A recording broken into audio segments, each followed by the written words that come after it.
Friends, आपका स्वागत है अपने ही यूट्यूब चैनल पर। आज हम प्रश्न पढ़ने जा रहे हैं। क्या है आपका कि समतल दर्पण द्वारा बने प्रतिबिंब की विशेषताएं, जो क्लास 10 के अंदर आपको 5 नंबर का क्वेश्चन रहता है कि समतल दर्पण की विशेषताएं लिखे ना।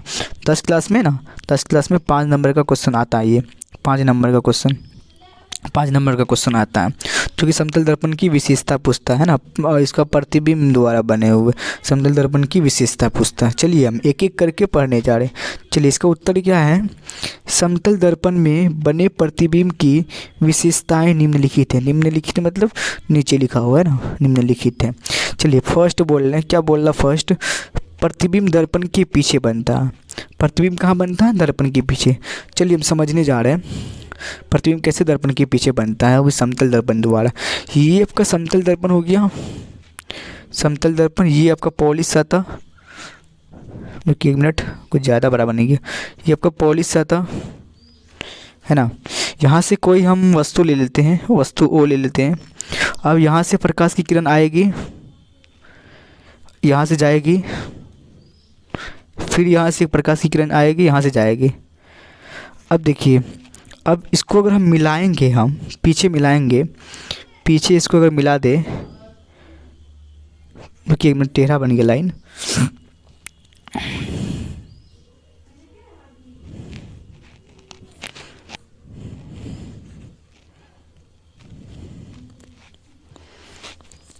ये आपका समतल दर्पण हो गया।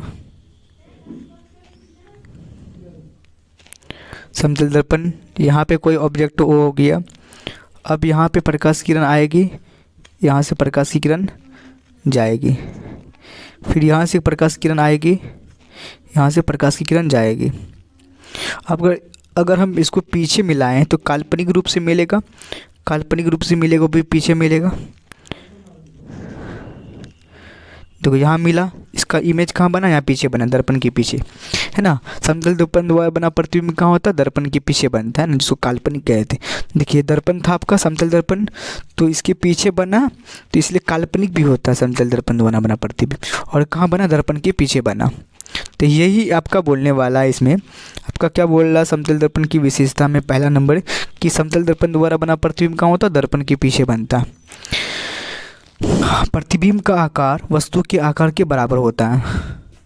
प्रतिबिंब का आकार वस्तु के आकार का बराबर होता है। और नंबर 3 में है, प्रतिबिंब वस्तु की अपेक्षा सीधा बनता है।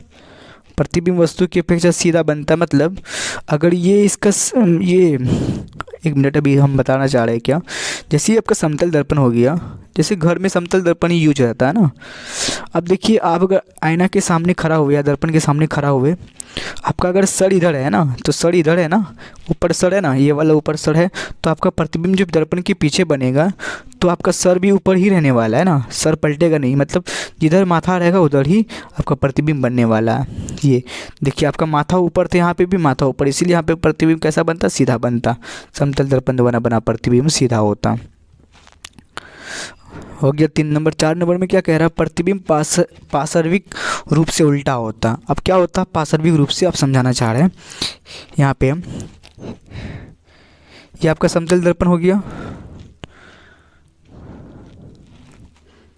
समतल दर्पण हो गया। अब क्या हुआ कि आप दर्पण के आगे खड़ा हुए, अब दर्पण के आगे खड़ा हुए,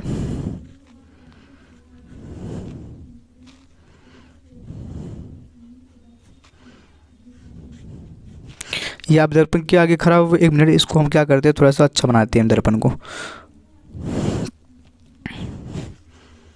दर्पण को थोड़ा अच्छा बना लेते हैं। ये आपका दर्पण हो गया, है ना। यहाँ से पीछे पॉलिश क्या होता है ना, पीछे पॉलिश क्या होता है, तो क्या होता है कि आप दर्पण के सामने खड़ा हुए, दर्पण के सामने खड़ा हुए, तो आपका प्रतिबिंब कैसा बनेगा? प्रतिबिंब कैसा बनने वाला है? एक मिनट,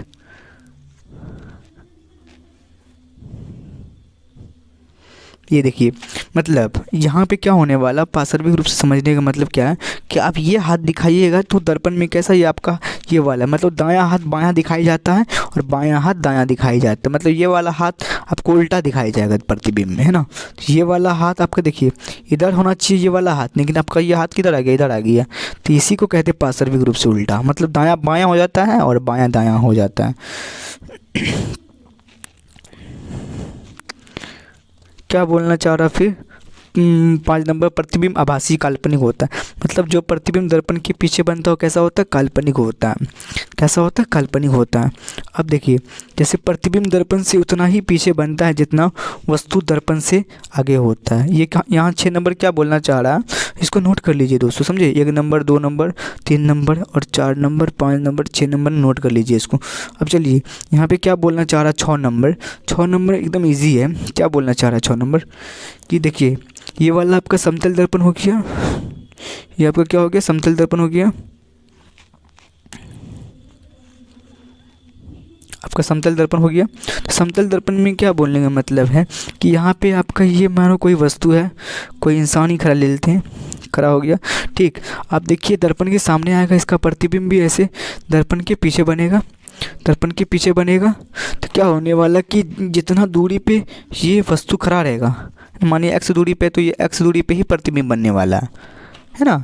तो फिर एग्जांपल लेते हैं, मानिए यहाँ पे ये वस्तु जो 10 मीटर में खड़ा है यहाँ पे, तो आपका प्रतिबिंब भी 10 मीटर ही बनने वाला है दर्पण के पीछे, मतलब दूरी पर, जितना दूरी पर ये बनेगा तो इतना दूरी पे ये भी बनेगा, है ना। यही बोलना चाहता है इसमें 6 नंबर, आपका 6 नंबर यही बोलना चाह रहा है क्या कि प्रतिबिंब दर्पण से उतना ही पीछे बनता है जितना वस्तु दर्पण से आगे रहता है ना। ये आप लिख दीजिएगा ना एग्जाम में, तो आपका 1 नंबर भी नहीं कटेगा दोस्तों।